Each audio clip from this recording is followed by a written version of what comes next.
মানে ভারতের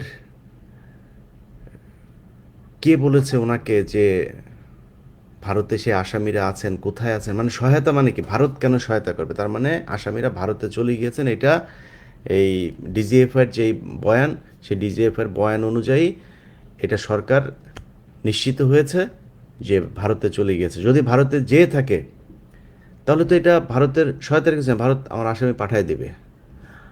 আর যদি না গিয়ে তারপরে সরকার এটা বলে থাকে, এটা নিশ্চিত না হয়ে বলে থাকে, তার মানে সে আসামি এখনো দেশের ভেতরে আছে এবং বর্তমান সরকার তাকে ধরতে চায় না। যদি মনে করেন যেও থাকে, আমরা ধরে নিলাম, তাহলে গেল কিভাবে? এই আসামিটা ঢাকা থেকে একটা এত বড় একটা ঘটনা ঘটিয়ে এই যে বাংলাদেশের বিভিন্ন জায়গা দিয়ে গিয়ে বর্ডারে গিয়েছে, বর্ডার পার হয়েছে, তার মানে এখানে পুলিশ জড়িত,